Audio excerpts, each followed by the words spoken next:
আপনারা সবাই ভালো আছেন এবং ভালোর তলায় আছেন। আমিও ভালো আছি আর ভালোর তলায় আছি। যেভাবে লেখা আছে সেভাবেই পড়ে শোনাচ্ছি চমৎকার একটি ঘটনা। চলুন শুরু করা যাক। ভাই ও প্রিয় লিসেনার্স, কেমন আছেন আপনারা? আশা করি আল্লাহর রহমতে সুস্থ আছেন। আমি সিফাত আলম চট্টগ্রাম থেকে বলছি। আজ আবার হাজির হলাম নতুন একটি ঘটনা নিয়ে। আজকের ঘটনাটি আমার ক্যাম্পাসের এক বড় ভাইয়ের ঘটনা।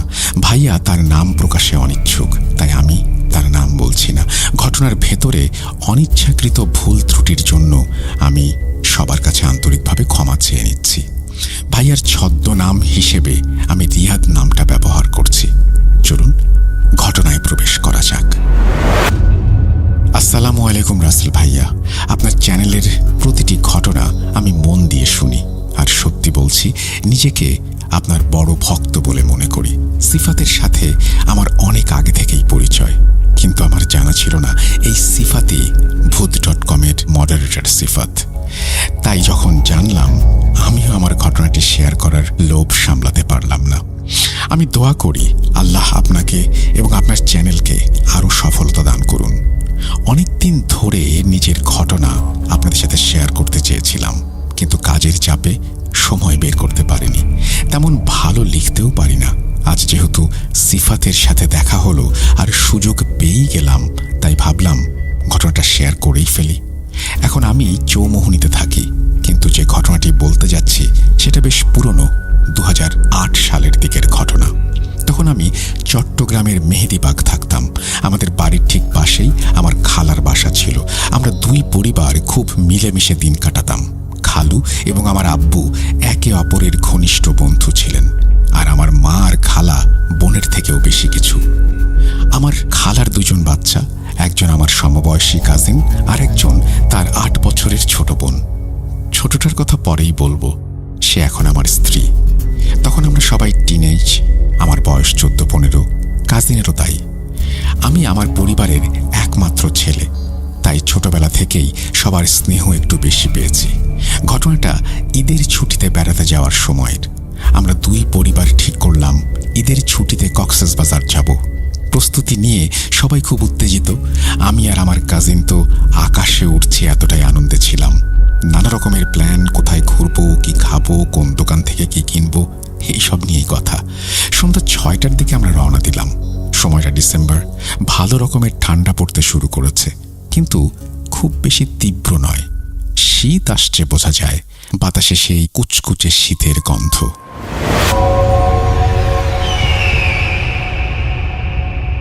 আমরা কাজিনটা বাবা, সামনে আর কোথাও বাথরুম পাবো কিনা সেটাও তো জানা নেই। মাঠ আছে পেছনে, কিন্তু সেখানে সাপ থাকতে পারে। নাকে হাত দিয়ে দ্রুত কাজটা সেরে ফেলো। আমি আব্বুর কথা মতো নাক ঢেকে ভেতরে ঢুকলাম। প্রথম কয়েক সেকেন্ড ঘৃণায় গা শিরশির করছিল, কিন্তু আশ্চর্য, হঠাৎই সেই তীব্র দুর্গন্ধটা বদলে গিয়ে সুগন্ধিতে পরিণত হলো। আমি অবাক হয়ে হাত নামালাম, যেন কোনো একটা পারফিউমের গন্ধ। অতিরিক্ত মিষ্টি নয়। মুহূর্তে মনে হলো আমার নানির করা নির্দেশ ছিল, রাতে ঘরে নারীরা পারফিউম ব্যবহার করবে না। মা বা খালা কেউই রাতে পারফিউম লাগান না। হোটেলেও কোনো নারী ছিল না। তাহলে এই সুগন্ধ এলো কোথা থেকে? আমি তাড়াতাড়ি কাজ সেরে বেরিয়ে এলাম।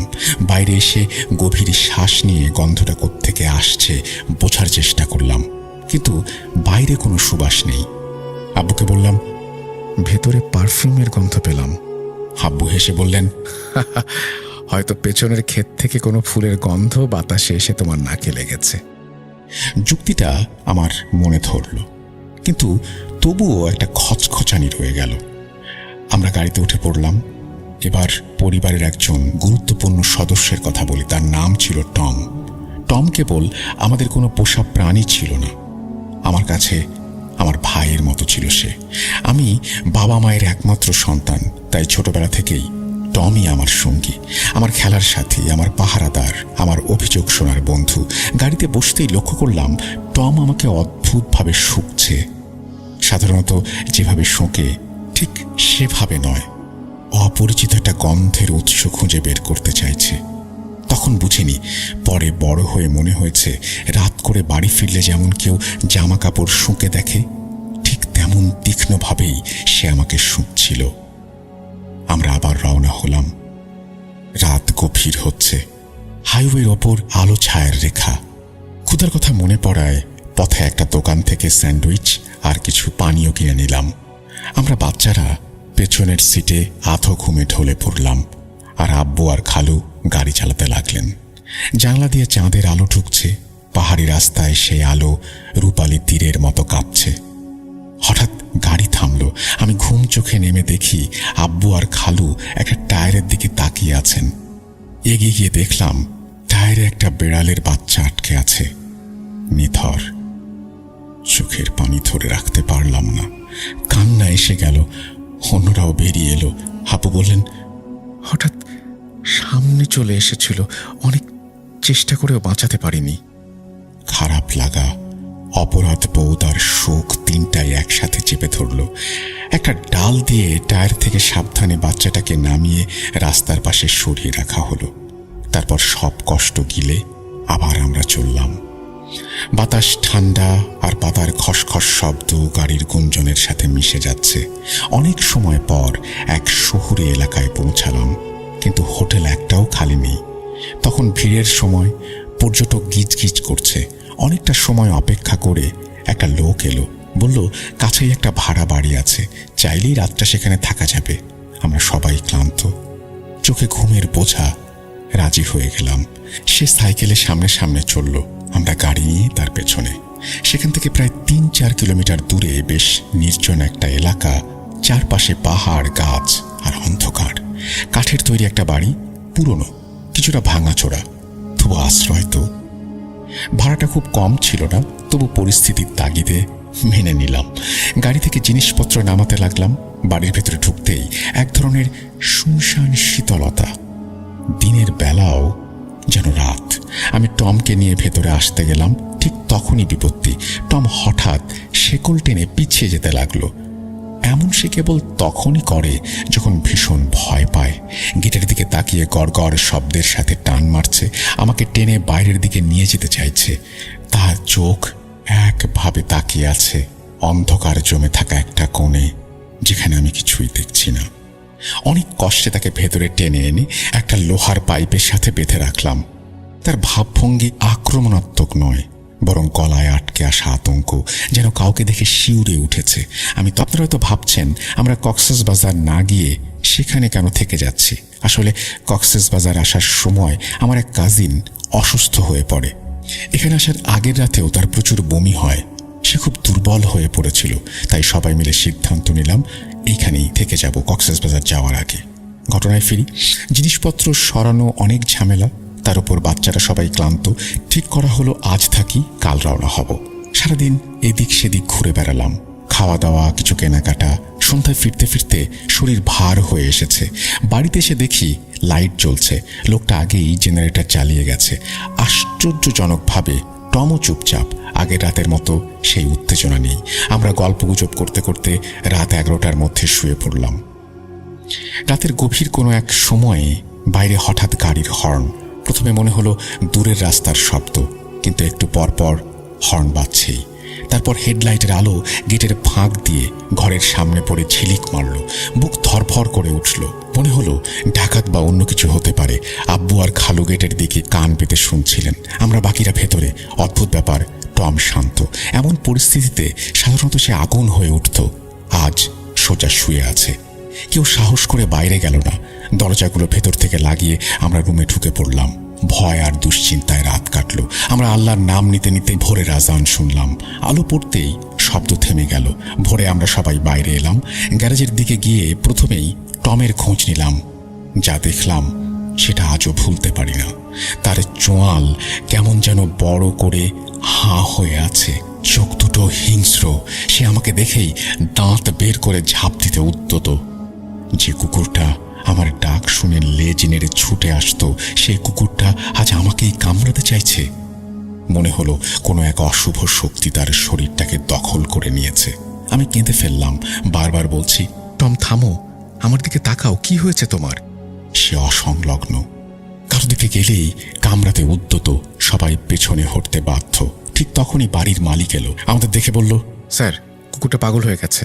এভাবে থাকলে তো সবাইকে কামড়াবে, এটাকে শেষ করতে হবে। কথা শুনে আমি নিয়ন্ত্রণ হারালাম। বললাম, কিছুতেই না। আমার টম গেটের বাইরে হেডলাইটের আলো বারবার পড়ে যখন দেয়ালের ছায়াটাকে লম্বা করে তুলছিল, তখন ঘরের ভেতর বাতাসও কেমন ভারী হয়ে উঠেছিল। সেদিন আব্বু আর খালুর মুখ দেখে আমরা ঠিকই বুঝেছিলাম ওনারা উদ্বিগ্ন। কেউই সাহস পায়নি বেরোতে। এই ছিল আজকের ঘটনা। হয়তো ঘটনাটি আপনাদের ভালো লেগেছে, ভয়ের অনুভূতি সৃষ্টি করতে পেরেছে কতটুকু জানি না, তবে টমের জন্য মনটা ভারী হয়ে আসবেই, এ কথা ঠিক। আজ বিদায় নিচ্ছি, ফিরে আসব নতুন কোনো দিন নতুন কোনো ঘটনা নিয়ে। আসসালামু আলাইকুম। এই বলেই তিনি তার ঘটনা শেষ করেছেন। আশা করছি সিফাতের এই ঘটনাটি আপনাদের ভালো লেগেছে। ভালো লাগলে অবশ্যই আমাদের জানাবেন। আমরা চলে যাব আমাদের পরবর্তী ঘটনায়।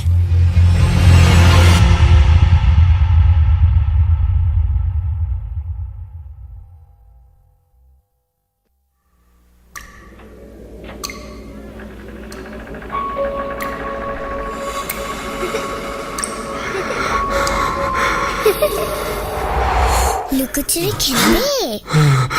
লুকোচুরি তুমি লুকাও, আমি ঠিকই তোমাকে খুঁজে পাবো।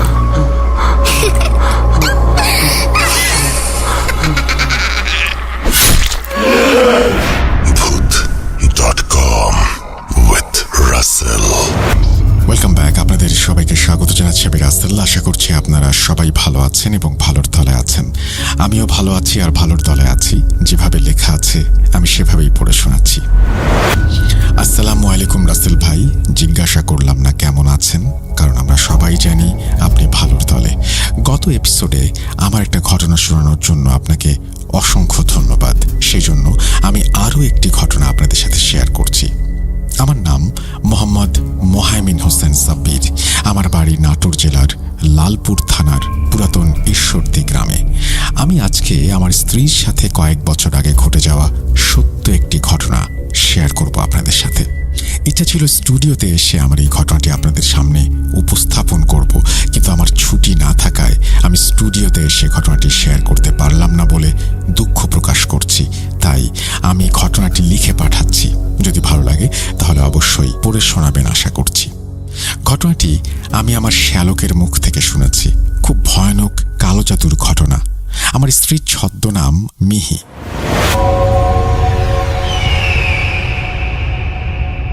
ঘটনাটি 2016 সালের। তখন মিহি এসএসসি পাশ করে কলেজে ভর্তি হয়েছিল। সে ছিল খুব মেধাবী ও বুদ্ধিমতী একটা মেয়ে। সেখানে কলেজের একটা ছেলে মিহিকে পছন্দ করে এবং তাকে একটা প্রপোজাল দেয়। দুজনের মধ্যে সম্পর্কর সৃষ্টি হয়, কিন্তু ছেলেটি খুব একটা সুবিধার ছিল না। মিহির সাথে সম্পর্ক থাকাকালীন সে আরও অনেক মেয়ের সাথে সম্পর্কে লিপ্ত ছিল। মিহি এটা কোনোভাবে জেনে যাওয়ায় সেই ছেলের সাথে সম্পর্ক ছিন্ন করে, কিন্তু সেই ছেলেটি কোনোভাবেই এই সম্পর্ক ছিন্ন করার বিষয়টা মেনে নিতে পারে না। সে মিহিকে দেখে নেওয়ার হুমকি দেয়। মিহি এগুলোতে ভয় না পেয়ে সেখান থেকে চলে আসে। তারপর মিহি কলেজে যাওয়া বন্ধ করে দেয়। এরপর সেই ছেলেটি অনেকভাবে মিহির সাথে যোগাযোগ করার চেষ্টা করে। এদিকে মিহি তার সাথে কোনো রকমের সম্পর্ক রাখবে না বলে সিদ্ধান্ত নেয়, কিন্তু এই বিষয়টাই মিহির জন্য কাল হয়ে দাঁড়ায়। এদিকে ব্রেকআপের পরে মিহি বাসা থেকে কোথাও বের হতো না, চুপচাপ বাসায় থাকতো, মন খারাপ করে থাকতো, কান্নাকাটি করত, কাউকে কিছু বলতো না। হঠাৎ করে মিহির বাড়ির মানুষ মিহির মধ্যে কিছু পরিবর্তন লক্ষ্য করলো। ওর শরীর ধীরে ধীরে শুকিয়ে যাচ্ছিল, কানে কম শুনত, প্রচণ্ড মাথা ব্যথা করত, বিভিন্ন রকম রোগে আক্রান্ত হতে থাকলো। কিন্তু হঠাৎ করে সে এত অসুস্থতার মধ্যে সেই ছেলেটির নাম বারবার নিচ্ছিল। বাড়ির মানুষ খুব চিন্তায় পড়ে গেল। বাড়ির সবাই ভাবল হয়তো ব্রেকআপের কারণেই এমনটা হচ্ছে। যত দিন যাচ্ছিল সমস্যা ততই বাড়ছিল। ডাক্তারের কাছে নিয়ে গেলে ডাক্তার তার কোনো রোগ ধরতে পারে না। এক পর্যায়ে মিহি যেন পাগলের মতো হয়ে গেল। বাড়ির মানুষ খেয়াল করলো মিহি যখন একা থাকে তখন সে একাই কি যেন সব বলতো। মনে হতো ও কারোর সাথে গল্প করছে, কিন্তু ওর আশেপাশে কেউ নেই। এমন চলতে চলতে হঠাৎ একদিন মিহি বাড়ি থেকে বের হয়ে গেল। বাসার সবাই খোঁজ করছিল, সবাই চিন্তায় পড়ে গেল। মিহি এক কাপড়ে বের হয়ে গিয়েছিল। পরে অনেক খোঁজাখুঁজির পরে বাড়ির মানুষ মিহিকে আবিষ্কার করলো পাশের বাড়ির এক পুকুর পাড়ে। সেখানে সে ঝিম ধরে বসেছিল এবং কারোর সাথে কথা বলছিল। হাই, আমাকে নিয়ে যা, তাড়াতাড়ি নিয়ে যা। তার সাথে কথা বলার চেষ্টা করত, কিন্তু ও কাউকে চিনতে পারত না। ও শুধু একটা কথাই বলতো, ও কোথায়, আমি ওর কাছে যাব, ওকে ডাকো। বন্ধু বান্ধবীরা সবাই বুঝতে পারত সেই ছেলেকে মিহির সামনে নিয়ে আসতো, কিন্তু মিহি সেই ছেলেটাকে চিনতে পারত না, কারণ সেই পিশাচটা মিহিকে পুরোপুরিভাবে তার আয়ত্তে নিয়ে নিয়েছিল। এভাবে দেখতে দেখতে 5 দিন পার হয়ে গেল। মিহিকে আবার সেই বড় হুজুরের কাছে নিয়ে যাওয়া হলো। এবার হুজুরকে দেখে আবারও মিহি জোরে জোরে চিৎকার করতে লাগলো। 5-7 জন মানুষ মিহিকে ধরে রাখতে পারছিল না। বারবার হুজুরের বাসা থেকে সে বের হয়ে যাওয়ার চেষ্টা করছিল। মিহি অনেক জোরাজুরি করছিল, কোনোভাবে তাকে শান্ত করা যাচ্ছিল না। কোনো উপায় না দেখে হুজুর শেষ পর্যন্ত না পেরে তার পালিত জিনকে হাজির করলেন এবং অনেক কষ্টে মিহিকে একটি তাবিজ পরিয়ে দিলেন। তাবিজটি পরানোর পরে মিহি জ্ঞান হারিয়ে ফেলল। হুজুর বললেন, বিপদ এখনো কাটেনি, মিহিকে খুব সাবধানে বাড়িতে নিয়ে যেতে হবে, কারণ ওই পিশাচটি এখনো মিহির কাছ থেকে চলে যায়নি। রাস্তায় খুব সাবধানে নিয়ে যাবেন মিহিকে। তখন ঘড়ির কাঁটায় রাত 11:30। বাড়ির সবাই চিন্তায় পড়ে গেল, এত রাতে এই মেয়েকে নিয়ে কিভাবে তারা বাড়ি যাবে। হুজুরকে বলায় তিনি বললেন, ভয় নেই, তবে বাড়ি যাওয়ার পথে কোনো পুকুর পাড় অথবা বাঁশের ঝাড় দেখলে সেখানে যাবেন না, তাহলে হয়তো অনেক বড় ক্ষতি হয়ে যেতে পারে। মিহির বাড়ির সবাই হুজুরের সাথে কথাবার্তা শেষ করে বাড়ির দিকে রওনা হলো। সেই আতঙ্কের মধ্যেই সবাই ছিল, কারণ ঘড়ির কাঁটায় তখন 11:45। সবার মধ্যে একটা ভয়ই কাজ করছিল, কিন্তু তাদের খেয়াল ছিল না যে বাড়ির সামনে সেই বাঁশঝাড়ের নিচ দিয়েই তাদের যেতে হবে। তারা কি করবে কোনো কিছু বুঝতে পারছিল না। সবাই চিন্তায় পড়ে গেল সেই মুহূর্তে। তাদের ভেতরে মিহির বাবা ছিলেন একটু সাহসী। তিনি বললেন, চলো, আল্লাহর নাম নিয়ে যাই, কিছু হবে না। সকলের অনিচ্ছা সত্ত্বেও সেই পথ দিয়েই তারা বাড়ির দিকে রওনা হলো। তারপর ঘটল ঘটনা। তারা বাড়ির রাস্তায় যেতেই সেই বাঁশঝাড়ের নিচে চারিদিকে ঘন কালো অন্ধকার, আশেপাশে কোনো কিছুই দেখা যাচ্ছিল না। মিহি তখনও স্বাভাবিক ছিল। কিছু দূর যাওয়ার পর ঠিক বাঁশঝাড়ের নিচে হঠাৎ নিস্তব্ধতা ভেঙে গেল। দাঁড়িয়ে গেল মিহি। বাড়ির লোকেরা জোর করে মিহিকে নিয়ে যেতে চাচ্ছিল। অনেক জোরাজুরির পরেও মিহিকে এক ধাপও সামনে এগিয়ে নিয়ে যাওয়া গেল না। মিহির বাড়ির সবাই মিহির সাথে নিস্তব্ধভাবে দাঁড়িয়ে গেল। চারিদিক যেন থমথমে হয়ে গেল। তখন সবাই বুঝতে পারল তাদের সাথে খারাপ কিছু ঘটতে চলেছে। সবাই দোয়া দুরূদ পড়তে শুরু করলো। এরই মধ্যে হঠাৎ মিহি চিৎকার দিয়ে কেঁদে উঠল আর বলতে লাগলো, আমাকে ছেড়ে দে, আমাকে কেন এভাবে কষ্ট দিচ্ছিস। এই কথা বলতে বলতে হঠাৎ মিহি নিস্তব্ধ হয়ে গেল। বাড়ির সবাই ভয়ে একজন আরেকজনের দিকে তাকালো আর ভাবছিল কি হচ্ছে এইসব। সবাই আবার দোয়া দুরূদ পড়তে শুরু করলো। এবার মিহি হঠাৎ চিৎকার দিয়ে আবারও হাসতে শুরু করলো এবং মিহি বলল যে তার নাকি কিছুই করতে পারবে না কেউ। এই কথা বলে মিহির হাতে বাঁধা তাবিজটা সে ছিঁড়ে ফেলে এবং বাঁশঝাড়ের পাশ দিয়ে পুকুরের দিকে দৌড় দেয়। মিহির বাড়ির মানুষরা চিৎকার করতে করতে মিহির পেছনে এগোতে লাগলো, কিন্তু কোনো লাভ হলো না। কিছুক্ষণ পরে মিহি যেন অন্ধকারে কোথাও মিলিয়ে গেল। সেদিন সারা রাত মিহিকে খোঁজা হলো, কিন্তু কোথাও পাওয়া গেল না। মিহির বাড়ির মানুষ কোনো উপায় না পেয়ে আবার সেই হুজুরকে খবর দিল। হুজুর তাড়াহুড়ো করে বাড়ি থেকে সেই জায়গায় উপস্থিত হলেন। তিনি বললেন, আমি নিষেধ করেছিলাম যাওয়ার সময় বাঁশঝাড়ের নিচ দিয়ে না যেতে, আমার কথা আপনারা শোনেননি, জানি না এখন কি হবে। এদিকে সবকিছুর মধ্যে ফজরের আজান হলো। তখন হুজুর বললেন, ফজরের নামাজ আদায় করে তারপর আবার চেষ্টা করে দেখি। হুজুর নামাজ আদায় করলেন জায়নামাজে বসে। জিনেরা একে একে ফিরে এসে বললেন মিহিকে তাদের এলাকার পাশে নির্জন এলাকায় কোনো একটা গাছের নিচে রেখে দিয়েছে। তখন মিহির বাড়ির মানুষজন হুজুর সেখানে গেলেন এবং মিহি অচেতন অবস্থায় সেখানে পড়েছিল। সেই গাছটি ছিল অনেক পুরনো। গাছটি দেখে অনেক ভয়ঙ্কর লাগছিল এবং গাছের সাথে মানুষের চুল পেঁচিয়ে কালো জাদু করা হয়ে থাকে। এটা এমন একটি গাছ ছিল, সেখানে বিভিন্ন খারাপ মানুষেরা কালো জাদুতে মেতে থাকত। হুজুর বললেন, এই গাছে মিহির চুল এবং জামার সুতা আর মিহির ব্যবহারের কালো খোঁপা পেঁচিয়ে রাখা হয়েছে। হুজুর তখন সেই জিনদের মাধ্যমে মিহির ব্যবহৃত জিনিসগুলো শনাক্ত করে পুড়িয়ে ফেললেন এবং হুজুর বললেন জেলেরা নদীতে মাছ ধরার জালের সাথে লাগানো এক টুকরো লোহার পা টেনে দিতে এবং সেটা সুতো দিয়ে মিহির কোমরে বেঁধে দিতে। হুজুরের কথা মতো তাই করা হলো এবং হুজুর বললেন, এই সমস্যার কোনো স্থায়ী সমাধান নেই, হয়তো যতক্ষণ এই লোহার টুকরো মিহির সাথে আছে ততক্ষণও ভালো থাকবে, কিন্তু এটা খুলে গেলে আবার সমস্যায় পড়তে হবে। তবে ভয় নেই, আগের মতো আর সমস্যা হবে না। এরপর দেখতে দেখতে 1 বছর কেটে গেল। মিহির তেমন কোনো সমস্যা হয়নি। আবার সে স্বাভাবিকভাবে কলেজে যাওয়া শুরু করলো। তারপর আমার সাথে পরিচয়, প্রেম এবং বিয়ে। আর একটা মজার ঘটনা বাকি আছে। মিহির আমার সাথে সম্পর্ক হবার পর থেকে তার বাড়ির লোক খেয়াল করলো মিহির আগের থেকে ভাব করেনি যে আমার কাছে কোনো জিন আছে, আর যদি তা থেকেও থাকে শেষ পর্যন্ত তারা আমার কাছে কি চায় আর কেনই বা তারা আমার কাছে থাকে, এই প্রশ্নটা থেকেই যায়। যাই হোক, আমার ঘটনাটি ভালো লাগলে পড়ে শোনানোর অনুরোধ। যদি ভালো লাগে আরও কিছু ঘটনা পাঠাবো, এই বলে তিনি তার ঘটনা শেষ করেছেন। মোহাইমিন হোসেন সাব্বির, গ্রাম পুরাতন ঈশ্বরদী, থানা লালপুর, জেলা নাটোর। তারপরে তিনি তার মোবাইল নাম্বার শেয়ার করেছেন। থ্যাংক ইউ সো মাচ আপনার ঘটনার জন্য। আশা করছি এই ঘটনাটি আপনাদের ভালো লেগেছে। যদি ভালো লাগে অবশ্যই আমাদের জানাবেন। আমরা চলে যাব আমাদের পরবর্তী ঘটনায়।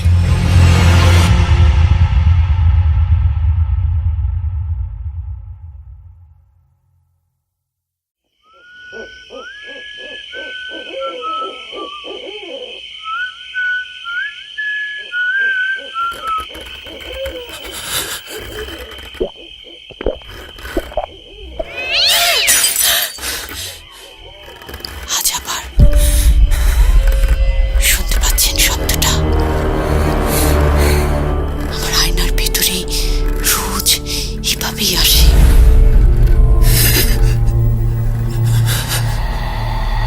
Booth.com with Russell. Welcome back. আপনাদের সবাইকে স্বাগত জানাচ্ছি আমি রাসেল। আশা করছি আপনারা সবাই ভালো আছেন এবং ভালোর তলে আছেন। আমিও ভালো আছি আর ভালোর তলে আছি। যেভাবে লেখা আছে আমি সেভাবেই চলে যাচ্ছি আমার পরবর্তী ঘটনায়। আসসালামু আলাইকুম রাসেল ভাই, আশা করি ভালোর তলে আছেন। আমিও ভালো আছি আল্লাহর রহমতে।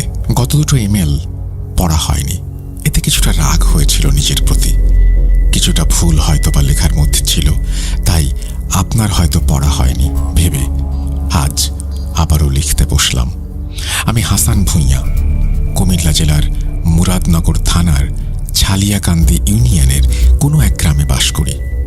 রাসেল ভাই ও প্রিয় লিসেনার, লেখার অনিচ্ছাকৃত ভুলের জন্য আগাম ক্ষমা চেয়ে নিলাম। আজ যে ঘটনাটি শেয়ার করব সেটা আমার এবং আমার বন্ধুদের সাথে ঘটে যাওয়া একটি বাস্তব লোমহর্ষক ঘটনা। ঘটনার প্রেক্ষাপটের বর্ণনা দিয়ে নেই সকলের বোঝার সুবিধার্থে। গ্রামের পশ্চিম পাশে গোমতী নদী, তার পাশ ঘিরে শ্মশান। উত্তর পূর্ব পাশ থেকে কাঁচা রাস্তা শুরু। গ্রামের মানুষ যেই পথে শ্মশানীয় নদীতে যাতায়াত করেন, মিনিট 4 পূর্ব দিক হাঁটলে যানবাহন চলাচলের রাস্তা। রাস্তার ওপারে মানুষের বসত বাড়ি। নদীর এপার ওপার ধুধু ফসলি জমি। চাঁদের ঝাপসা আলোতে স্পষ্ট দেখা যাচ্ছিল চারপাশটা। কথা না বাড়িয়ে ঘটনায় যাওয়া যাক।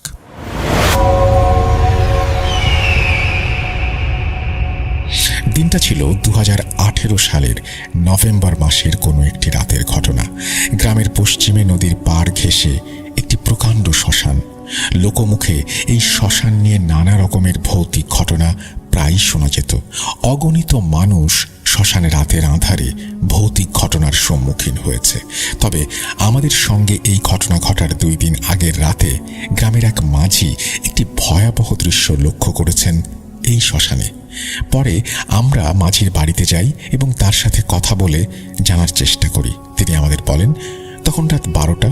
মাঝি মাছ ধরে ফেরার পথে কয়েকটি বিশাল আগুনের কুণ্ডলী শ্মশানের ওপর উঠতে দেখেছেন। তা দেখে তিনি দৌড়ে বাড়িতে চলে আসেন। সকাল থেকে তার অসম্ভব জ্বর। তাই সেদিন আমি আমার 3 বন্ধু আনিস, সুমন, ইয়াসিন দুপুরে প্ল্যান করলাম আগামীকাল আমরা সেই নদীর পাড়ে দূরে কোথাও অবস্থান করব আর লক্ষ্য করব কিছু দেখা যায় কিনা। যেই কথা সেই কাজ। আমরা রাত 10টায় সেই শ্মশানের নিকটবর্তী একটি জায়গায় চলে আসি। আনিস সাথে করে কিছু খাবার নিয়ে নিয়েছিল, যাতে সেখানে বসে থাকতে বিরক্ত না লাগে আর ক্ষুধা পেলে যেন খাওয়া যায়।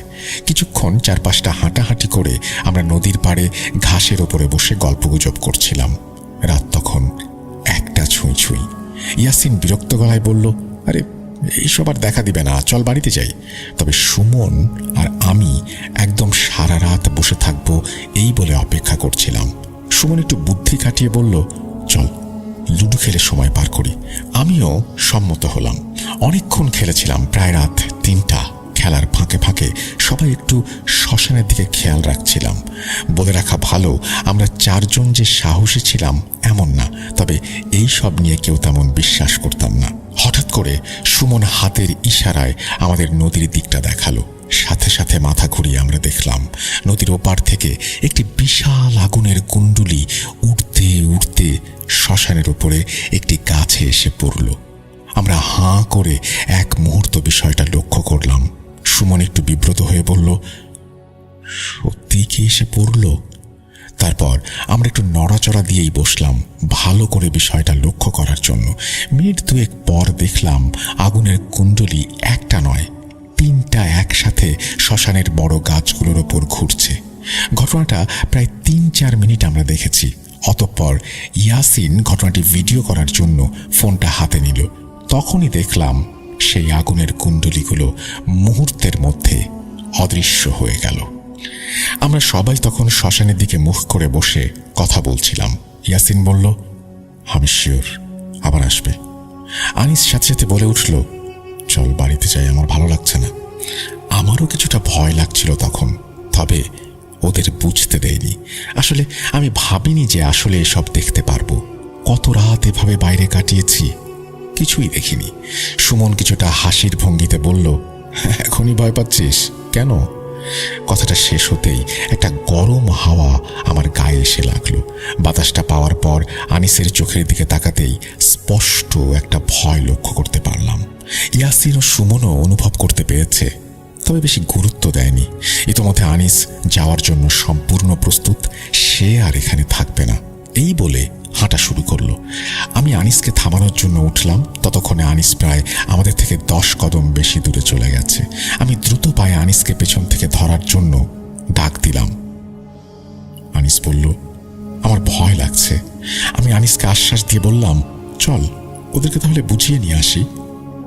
বিশ্বাস করানো কঠিন হয়ে যাবে এই কথাটা যে মাথা ঘুরিয়ে আমি পেছনে তাকাতেই দেখলাম সুমন ও ইয়াসিন ওখানে নেই। এখানে বলে রাখা ভালো, আমার সাথে আনিসের কথা হয়েছে সর্বোচ্চ 40 সেকেন্ড। এখানে চারপাশটা ছিল খুবই পরিষ্কার। এইটুকু সময়ের মধ্যে কারো কোথাও হারিয়ে যাওয়া একেবারেই সম্ভব না, শুধুমাত্র পানিতে যাওয়া ব্যতীত। আমি এবং আনিস বিষয়টা ভালোভাবে বোঝার জন্য এগিয়ে গেলাম। আমরা দেখলাম ওদের জুতোগুলো ওখানেই পড়ে আছে। আমি আনিসের দিকে তাকিয়ে বললাম, আমাদের সাথে খারাপ কিছু ঘটতে চলেছে, চল দৌড়াই। বলার সাথে সাথে আমরা দৌড়াতে শুরু করি। দৌড়ানোর এক পর্যায়ে আনিস আমাকে অবাক করে দিয়ে বলতে থাকে, পেছনে তাকিয়ে দেখ, ওটা কি আসছে। আমি দৌড়ের মধ্যে কিছুটা মাথা ঘুরিয়ে যা দেখলাম তা দেখার জন্য আমি মোটেই প্রস্তুত ছিলাম না।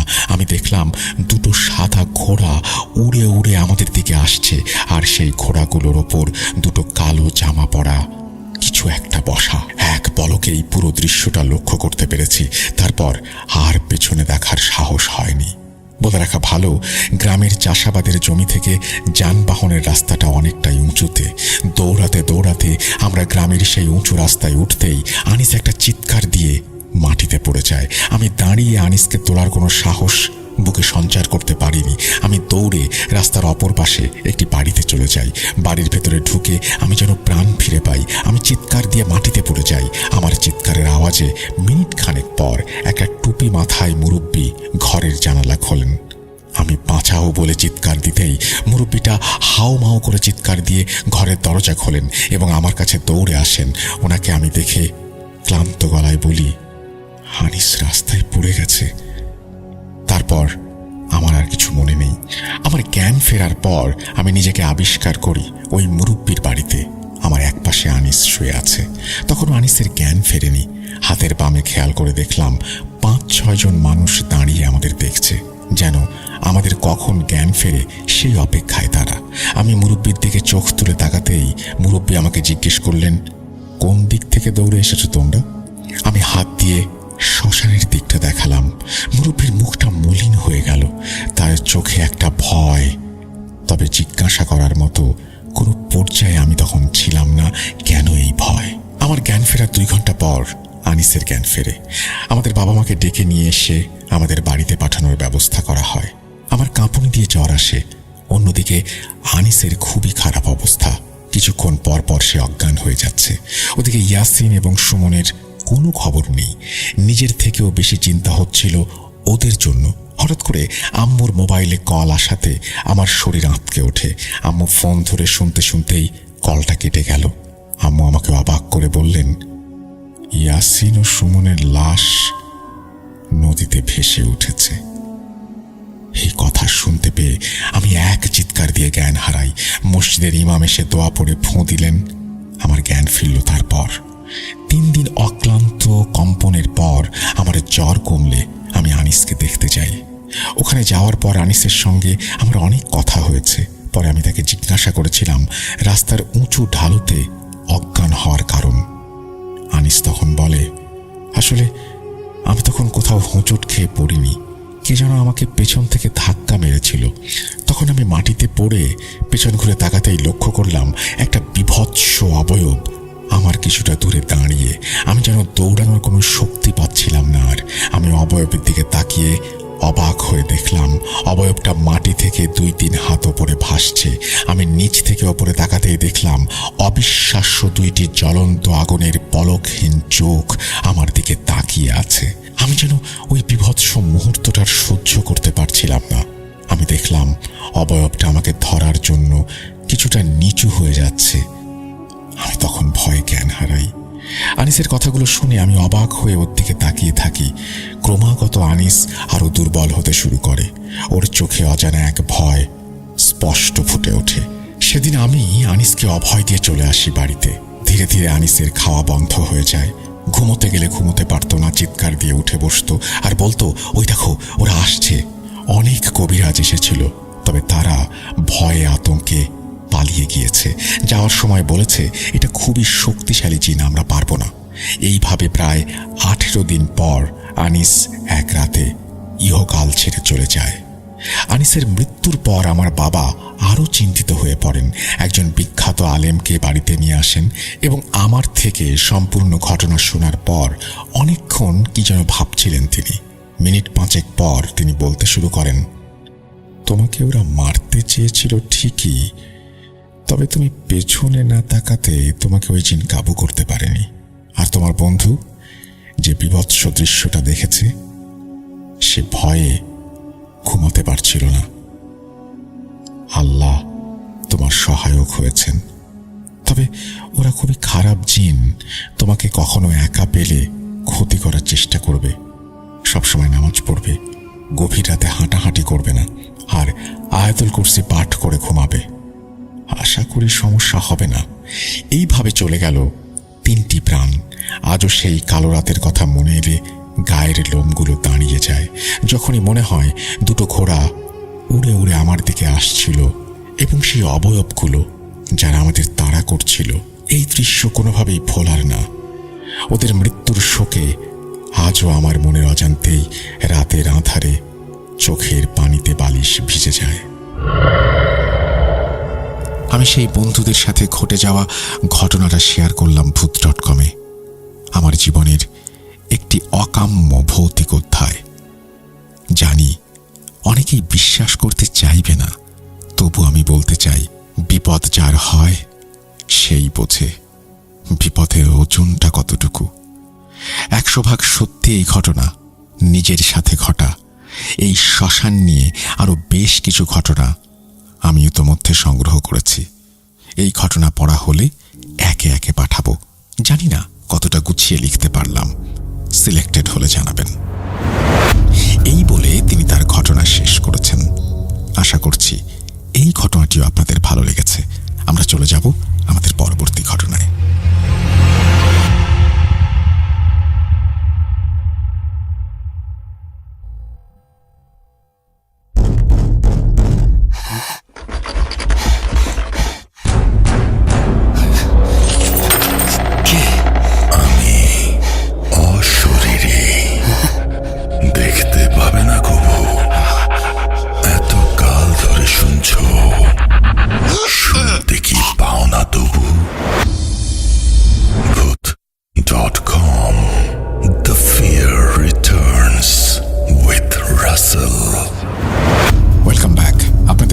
স্বাগত জানাচ্ছি আমি রাসেল। আশা করছি আপনারা সবাই ভালো আছেন এবং ভালোর তলে আছেন।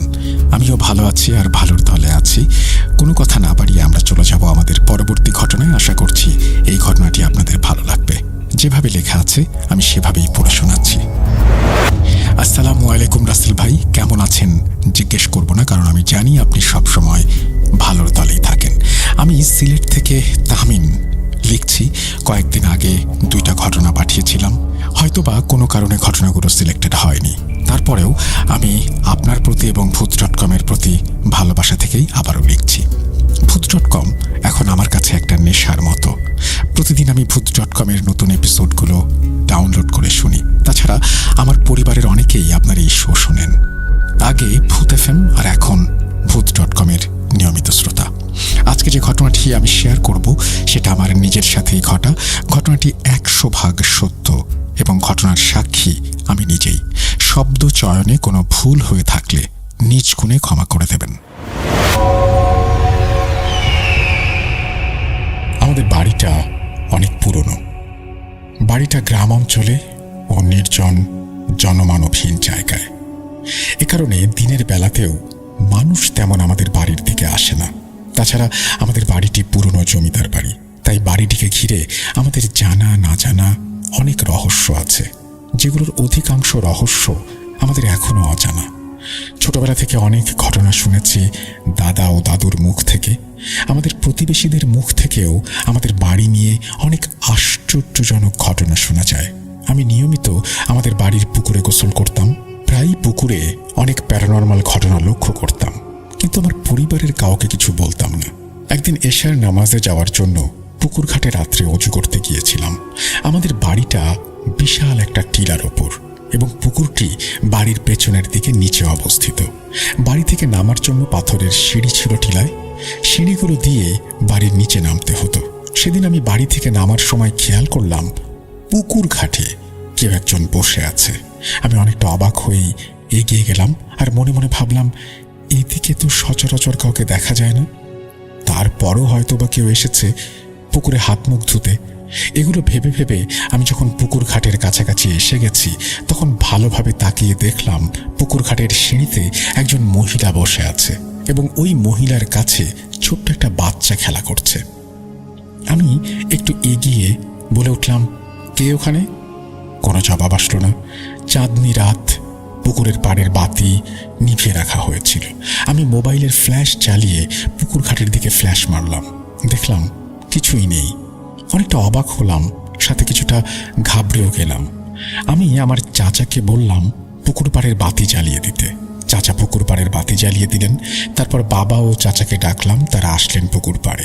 বাবা চাচাকে সবকিছু বললাম। তারা আরো 2জন লোক নিয়ে পুকুর পাড় ও সারা বাড়ি খুঁজলেন, কাউকে পেলেন না। তারা ভাবলেন হয়তোবা রাত জেগে পড়ালেখা করি, রাতে হয়তো ঠিকমতো ঘুমায় না, চোখে ভুল দেখেছি। আমি তেমন কিছু না ভেবে রাতের খাওয়া দাওয়া শেষ করে ঘুমিয়ে পড়লাম। এরপর 2 থেকে 3 দিন তেমন কিছু ঘটেনি। 4 দিনের মাথায় আমি রাত্রে খাবার দাবার শেষ করে রুমে ঘুমাতে গেলাম। সেদিন বাড়ির বাগানের বেশ কিছু কাজ নিয়ে আমি ব্যস্ত ছিলাম, তাই শরীর ক্লান্ত থাকায় তাড়াতাড়ি ঘুমিয়ে যাব। মাঝরাতে হঠাৎ ঘুম ভেঙে গেল। তারপর আর ঘুম আসলো না।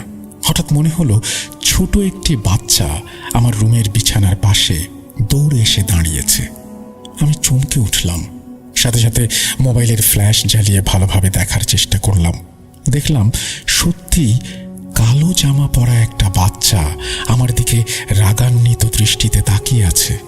আমি কিছু না ভেবে আয়াতুল কুরসি পড়তে শুরু করলাম। আয়াতুল কুরসি পড়ার সাথে সাথে বাচ্চাটি অদৃশ্য হয়ে গেল। আমি জোরে জোরে তেলাওয়াত করছি। এটা শুনে মা ও বাবা এবং চাচারা জেগে গেলেন। তারা জিজ্ঞেস করলেন, কি হয়েছে? আমি তাদেরকে কিছু না বলে শুধু বললাম, ঘুম আসছে না তাই তেলাওয়াত করছিলাম। একটু পর সবকিছু স্বাভাবিক হওয়ার পর আমি আবার রুমের বাতি নিভিয়ে শুয়ে পড়লাম। ঘুম আসছিল না তাই ফেসবুক দেখছিলাম। মোবাইল রেখে যখন আবার ঘুমিয়ে যাওয়ার জন্য বাম দিকে মুখ ফেরালাম তখন আরেকটি ভয়ঙ্কর দৃশ্য দেখে আমি আঁতকে উঠলাম। দেখলাম আমার বিছানার পাশে অদ্ভুত আকৃতির একটি বানর আমার দিকে অপলক দৃষ্টিতে তাকিয়ে আছে। আমি ভয় পেয়ে আম্মুকে ডাক দিলাম। আম্মু তাড়াতাড়ি আমার রুমে এসে বাতি জ্বালিয়ে আমাকে বললেন, কি হয়েছে? আমি আম্মুকে সবকিছু বললাম। তিনি আমাকে বললেন, আগে বললে না কেন? তারপর আম্মু যা বললেন তা শুনে আমি ভয়ে আঁতকে উঠলাম। আম্মু বললেন, আমি যখন রাতের খাওয়া দাওয়া শেষ করে রুমের দিকে ফিরছিলাম তখন ওনার কাছে মনে হলো আমার রুমে কালো জামা পরিহিত একজন মহিলা দাঁড়িয়ে আছে। তারপর তিনি আমার রুমে এসে ভালো করে সবকিছু দেখলেন। ভাবলেন হয়তোবা মনের ভুল। এটা ভেবে তিনি চলে গিয়েছিলেন রুম থেকে। আম্মু আমাকে সূরা ইয়াসিন ও আয়াতুল কুরসি পড়ে ঝাড়ফুঁক করে দিলেন। আমাকে বললেন কালকে মসজিদের ইমাম সাহেবের সাথে দেখা করতে। আমি সম্মতি জানিয়ে বললাম, দেখা করব। সেদিন রাতে আর 1 সেকেন্ডও আমি ঘুমাতে পারিনি। পরদিন মসজিদে নামাজ আদায় করে মসজিদের ইমাম সাহেবের সাথে দেখা করলাম। তিনি আমাকে কিছু আমল শিখিয়ে দিলেন। আমাকে ঝাড়ফুঁক দিয়ে বললেন 3 দিন পর বাবাকে নিয়ে ওনার সাথে দেখা করতে।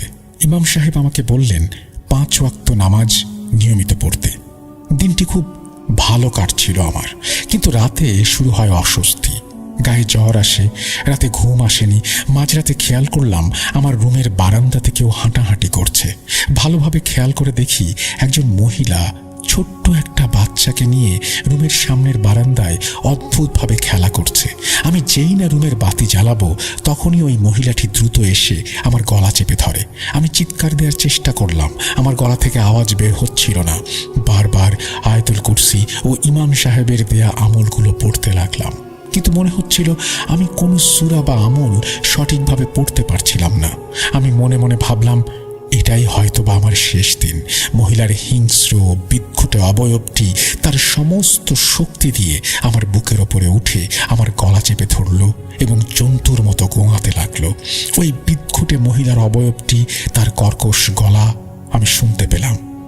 কি ভেবেছিলি ইমাম সাহেব বাঁচাবে তোকে? শুনে রাখ, একবার যে আমার খপ্পরে পড়ে তাকে আমি সহজে ছাড়ি না।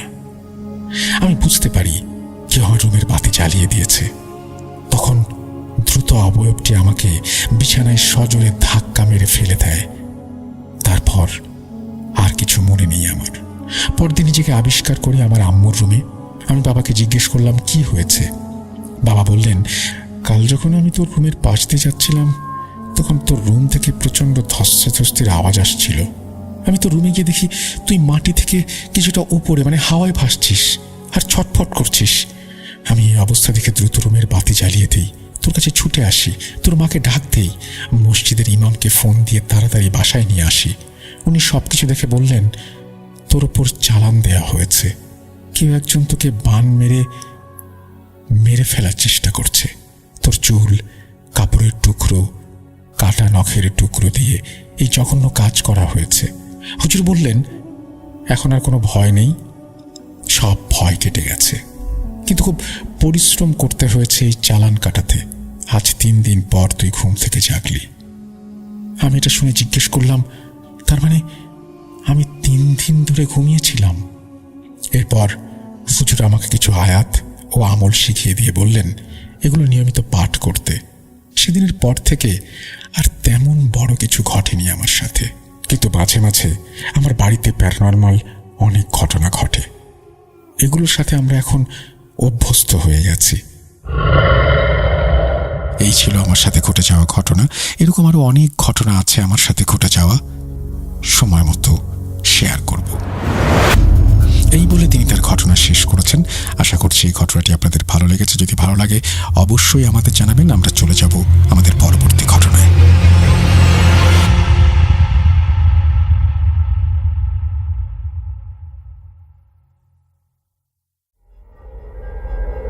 Spirit, be here with me.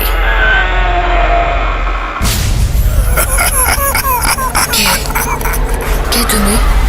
Bhoot.com. The fear returns with Russell.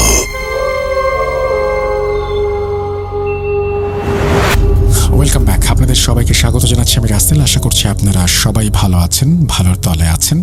আমি আরও একটা ঘটনায় যাচ্ছি, যেভাবে লেখা আছে সেভাবেই শুরু করছি। আসসালামু আলাইকুম রাসেল ভাই, আশা করি ভালো আছেন, কারণ আপনি সব সময় ভালোর দলে থাকেন। আমার নাম মামুন, জেলা নেত্রকোনা। ঘটনাটি আমার বন্ধুর কাছ থেকে নেয়া। জানি না গুছিয়ে লিখতে পেরেছি কিনা, তারপরেও একটু চেষ্টা করলাম। ঘটনাতে চলে যাই। নোমান নামের কম বয়সে এক হুজুর। তিনি প্রতিদিন ফজর নামাজ পড়তে উঠতেন এবং গ্রামের পাশের মসজিদে গিয়ে নামাজ আদায় করতেন।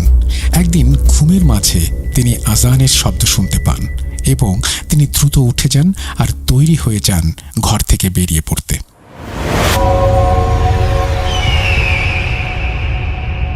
তিনি যখন হাঁটছিলেন তখন ছিল না পাখিদের কোনো শব্দ।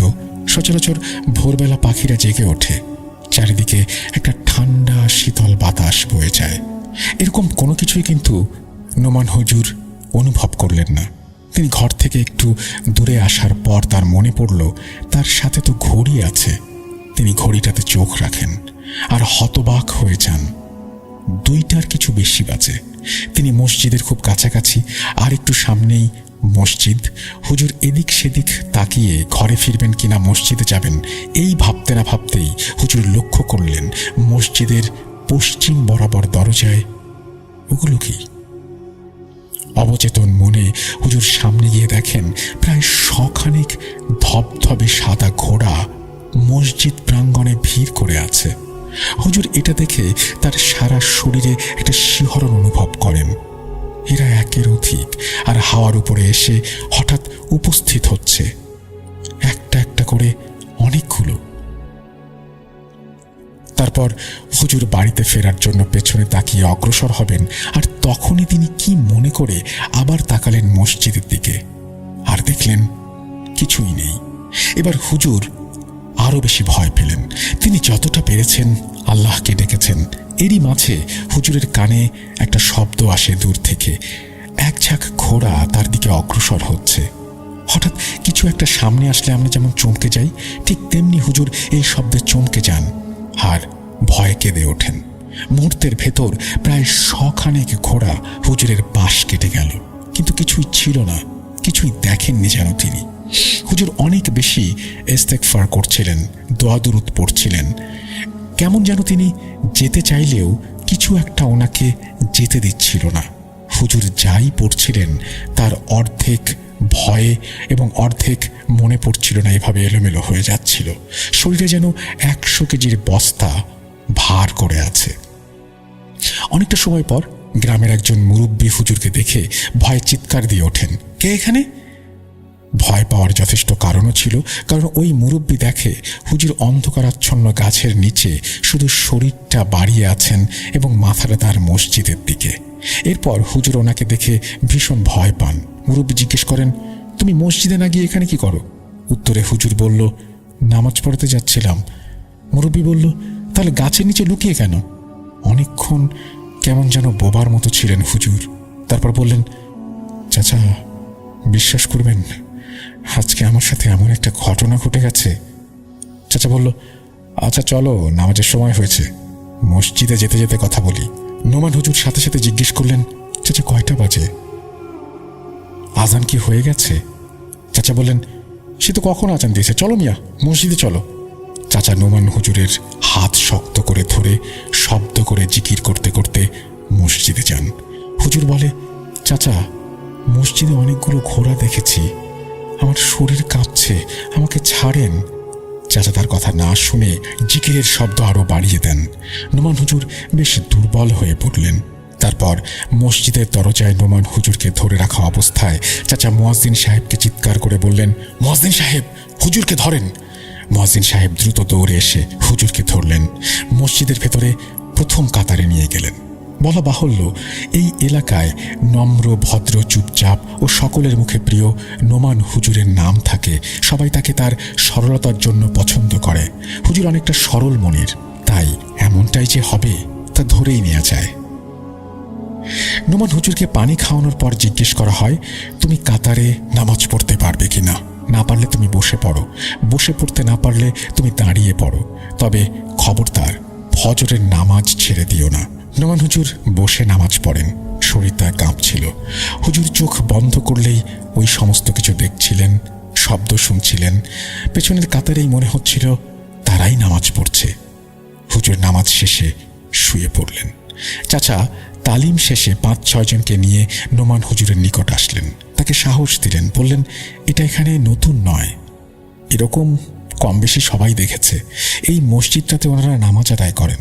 তুমি হয়তো তোমার বাবা দাদাদের কাছে শুনেছ, কিন্তু তোমার মনে নেই। নোমান হুজুর বলেন, আমি রাতে হঠাৎ আজানের শব্দ শুনি, তারপর নামাজের সময় হয়েছে ভেবে দ্রুত উঠে অজু করে বেরিয়ে পড়ি। সময় তখন আর দেখিনি। অনেকটা পথ যাওয়ার পর আমি খেয়াল করলাম ফজরের ওয়াক্তের সময় যা অনুভব করি আমি প্রতিদিন, সেরকম লাগছে না। আমার সন্দেহ হয়। আমি হাত ঘড়ি দেখি, তখন সময়টা দেখে চমকে যাই। সচরাচর কম বেশি কিছু নির্দিষ্ট ব্যক্তি মাঝরাতে ঘোড়ার ডাক, ঘোড়ার ছোটাছুটির শব্দ শুনতে পেতেন, তবে মাঝরাতে আজানের শব্দে ঘুম ভাঙা, তাও ভুল সময়ে, কিছুটা চিন্তায় পড়ে গেল সবাই।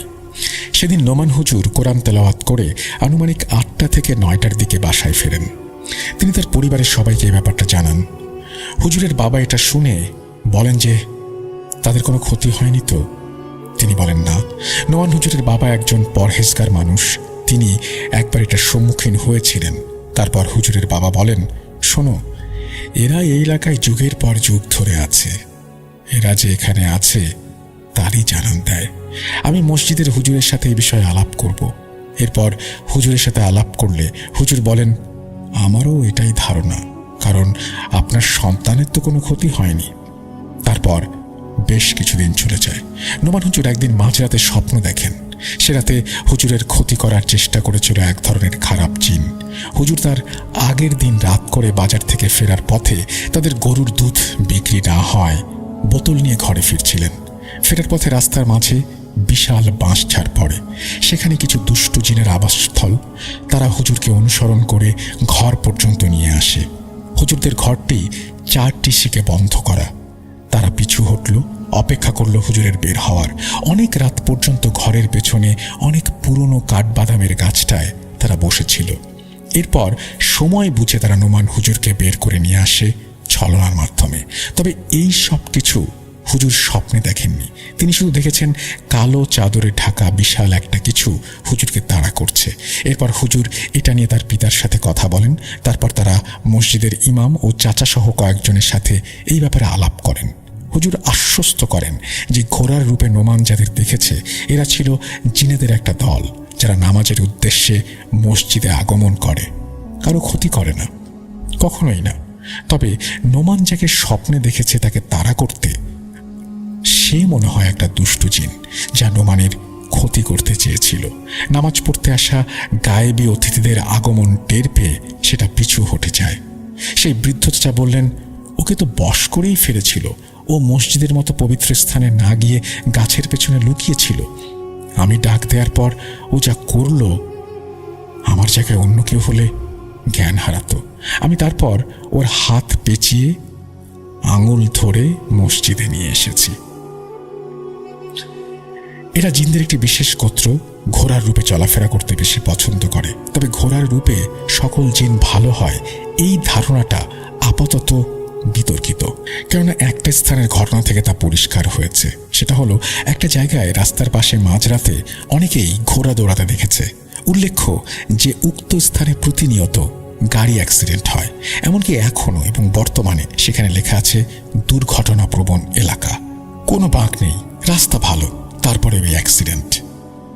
তাই এটা বলা যাবে না সকল অদৃশ্যমান ঘোড়া ভালো বা বিপদমুক্ত।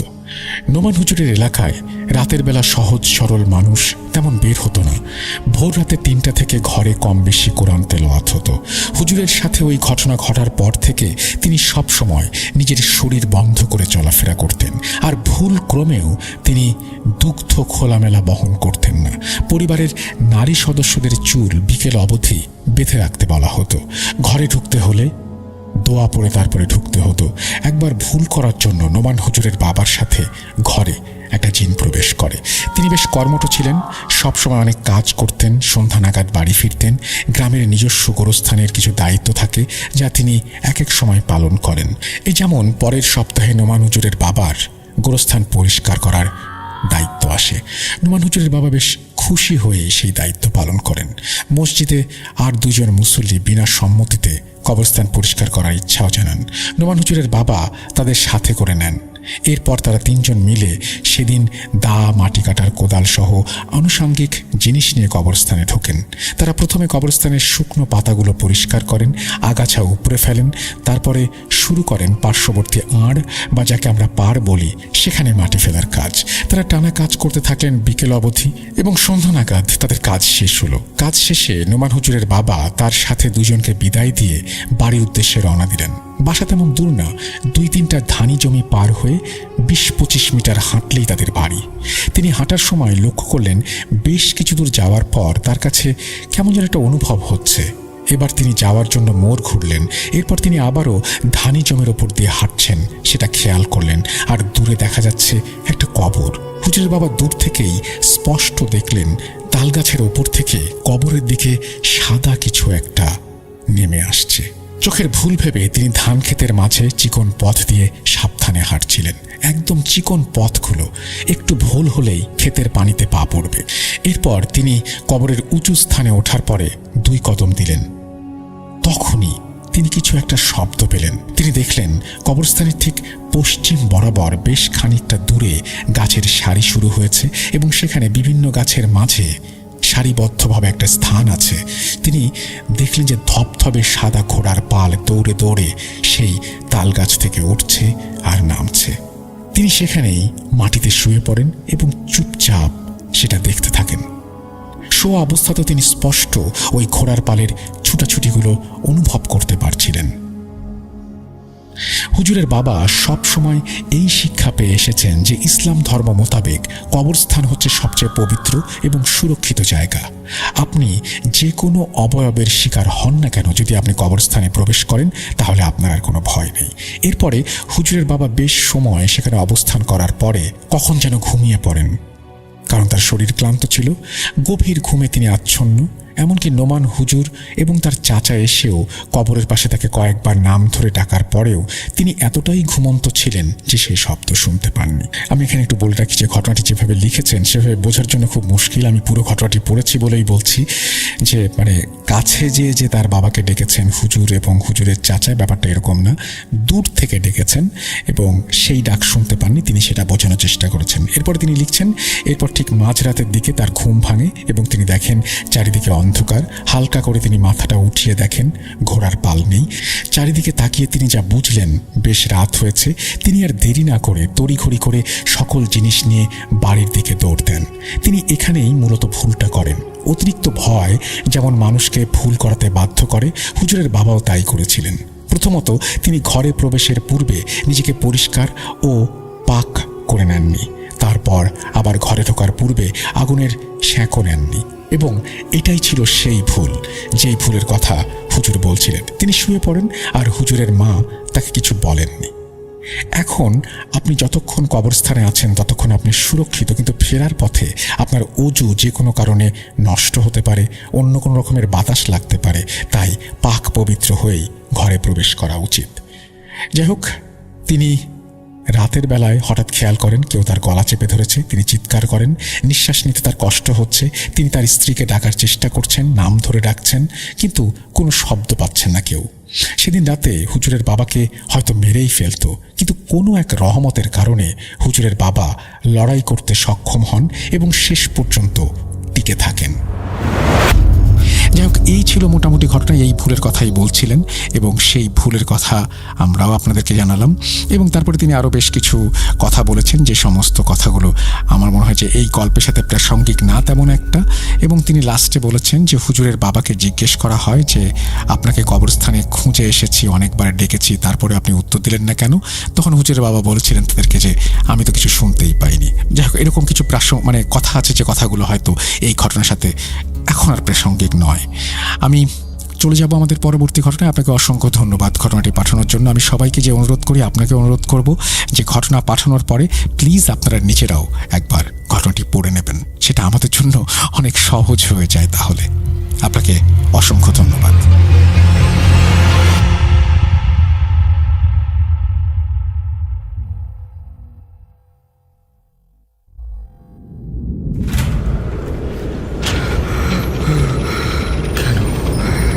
কেন তুমি আসো? কিভাবে সম্ভব? মৃতদের এই পৃথিবীতে থাকতে নেই। তুমি তুমি চলে যাও প্লিজ, চলে যাও। সবটাই কি ইলুশন, নাকি অন্য জগতের কেউ কখনো হাজির হয়ে যায় চোখের পলকে? Bhoot.com with Russell। যেভাবে লেখা আছে আমি সেভাবেই পড়ছি। নাম মিম, ছদ্মনাম, ঠিকানা গোপালগঞ্জ জেলা, কাশিয়ানী উপজেলা। এরপরে তিনি তার ফোন নাম্বার শেয়ার করেছেন, তারপরে লিখেছেন ঘটনাটি পড়ে শোনাবেন প্লিজ। আসসালামু আলাইকুম রাসেল ভাই, আপনি কেমন আছেন জিজ্ঞেস করব না, কারণ আমি জানি আপনি সবসময় ভালোর দলে, যদিও ভালো রাখার মালিক আল্লাহ।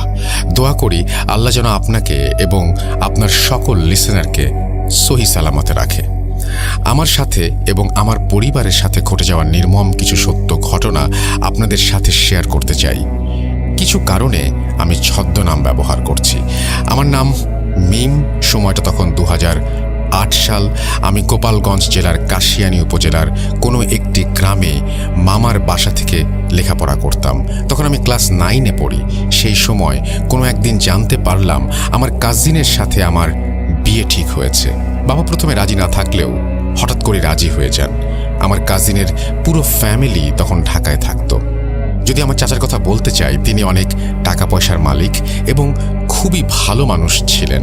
কখনো অন্যায়কে প্রশ্রয় দিতেন না। তার বাবা, অন্যান্য চাচারা এবং দাদুর সাথে সম্পর্ক ছিল খুবই ভালো। শুনেছিলাম ওই চাচার ওয়াইফ একবার দাদুর সাথে খুব খারাপ ব্যবহার করেছিলেন। তখন চাচা চাচিকে তার ঘর থেকে বের করে দিয়েছিলেন। যাই হোক, চাচার ছিল 2 ছেলে 1 মেয়ে। ছোট ছেলের সাথে আমার বিয়ের কথা হয়েছিল। আমার চাচা আমার জন্য একটি মোবাইল ফোন নিয়ে আসে তার ছোট ছেলের সাথে কথা বলিয়ে দেওয়ার জন্য। যেহেতু আমাদের দেখা কখনো হয়নি, বিয়ের আগে যখন আমি অনেক ছোট ছিলাম তখন একবার দেখা হয়েছিল গ্রীষ্মের ছুটিতে। চাচা আমাকে বেড়াতে নিয়ে গিয়েছিলেন ঢাকায়। প্রথমে আমার ফিয়ন্সেকে আমার ভালো না লাগলেও আস্তে আস্তে তার সাথে ফোনে কথা বলতে বলতে এক পর্যায়ে তাকে ভালো লাগতে শুরু করে। ফ্যামিলির সবাই রাজি ছিল এবং সে যথেষ্ট হ্যান্ডসাম ছিল। লেখাপড়া বাদ দিয়ে যতটুকু সময় পেতাম রাত তার সাথে কথা বলতাম। আমার একটু সমস্যা হতো, কারণ আমার মামা ছিল প্রচণ্ড রাগী। সবাই মামাকে ভয় পেত, আমিও মামাকে অনেক ভয় পেতাম। তাই আমি রাতে কথা বলতে চাইতাম না, কিন্তু আমার ফিয়ন্সে রাতেই বেশি কথা বলতে চাইতো আমার সাথে।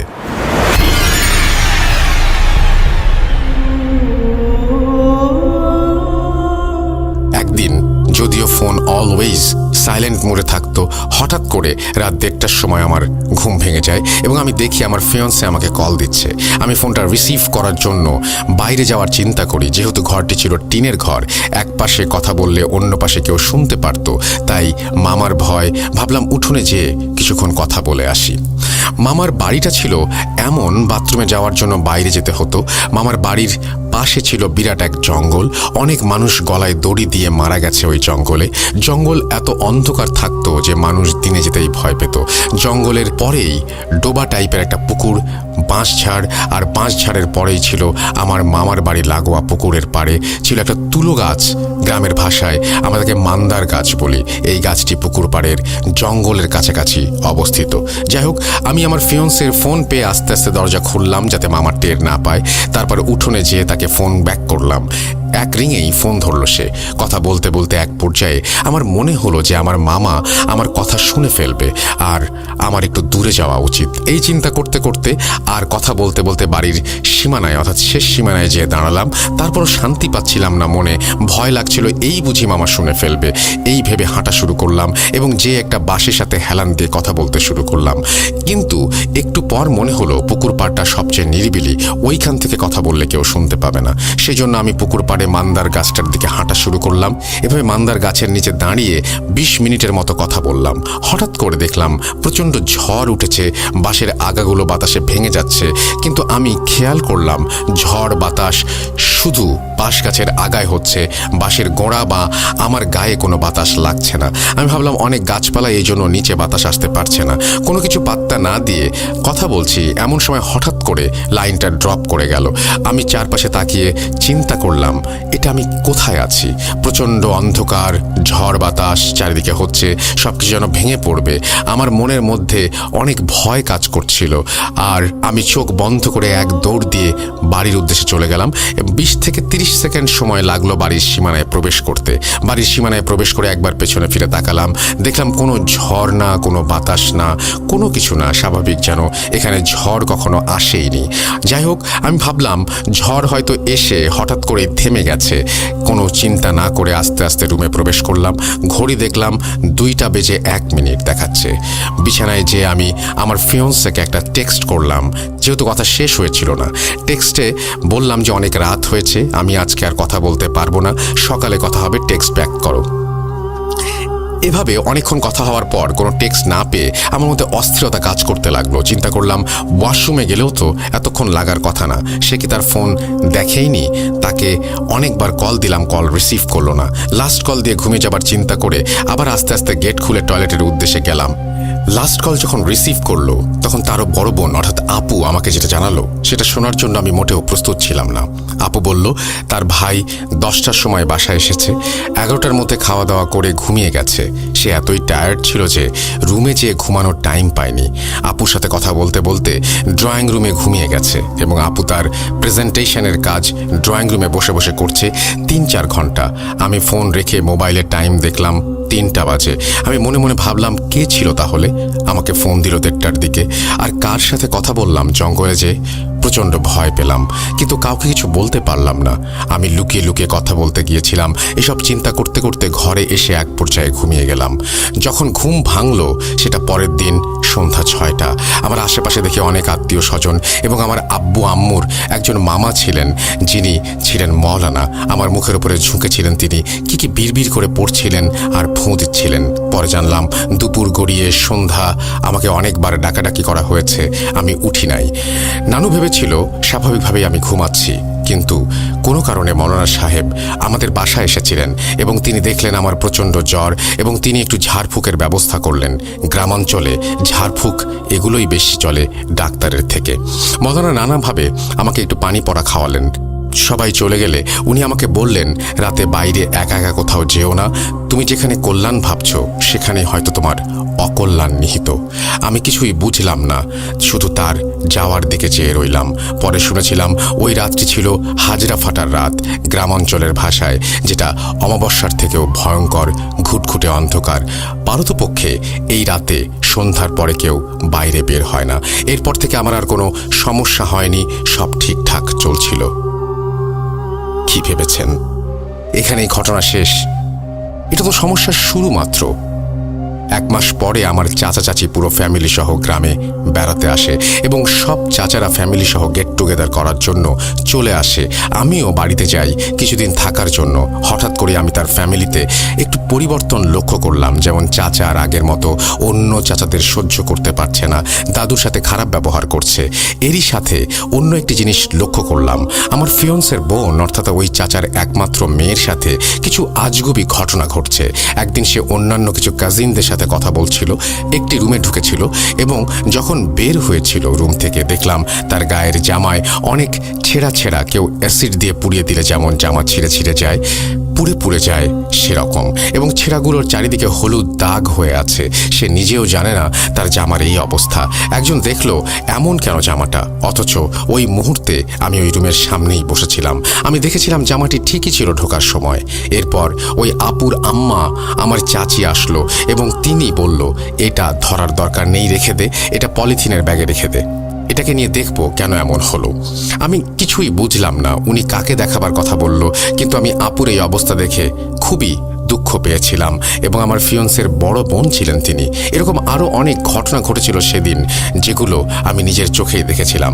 যাই হোক, বেসিক্যালি সবাই এসেছিল দাদুর অসুস্থতার কারণে, কিন্তু ওই চাচার আচার আচরণে দাদু আরও বেশি অসুস্থ হয়ে পড়েন এবং এক পর্যায়ে দাদু মারা যান।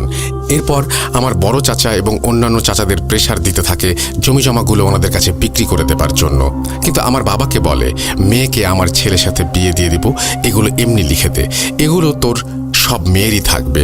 তার কথা শুনে আমার বাবা খুব অবাক হন। এই ভাই ছিল সবচেয়ে উদার মনের ফ্যামিলির মধ্যে। আমার বাবা রাজি হয়নি, কারণ আমার একটি ছোট ভাই ছিল এবং তিনি বলেছিলেন আমার মেয়ের কিছু দরকার হলে আমার কাছ থেকে নেবে, তার তো অংশ আছে এখানে। এটা শোনার পর থেকে চাচা চাচি আমাদের বিয়ের ব্যাপারটা আর মানতে পারছিলেন না। অনেক ঝামেলার এক পর্যায়ে আমাদের বিয়েটা ভেঙে যায়। এভাবে চলতে চলতে এক পর্যায়ে আমার উপর অত্যাচারের মাত্রা বেড়ে গেল। চাচার কথা ছিল তিনি বড় ছেলে, তাই হিসাব অনুযায়ী অন্য কেউ জন্ম না নিলে সব সম্পত্তি তারই পাওয়ার কথা। সে গ্রামের কিছু গুন্ডা লোকদের নিয়ে আমাদের কিছু জায়গা দখল করলো এবং আমাদের জায়গায় বিল্ডিং বানাতে গেল।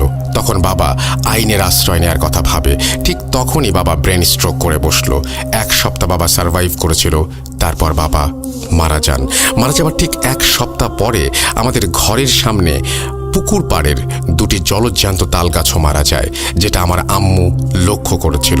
আমার আম্মু খুবই পরহেজগার ছিলেন, একজন মহিলা যিনি 5 ওয়াক্ত নামাজ পড়তেন, সন্ধ্যায় কোরআন শরীফ পড়তেন, বিভিন্ন মহিলাদের মাহফিলে যেতেন এবং অনেক আমল করতেন।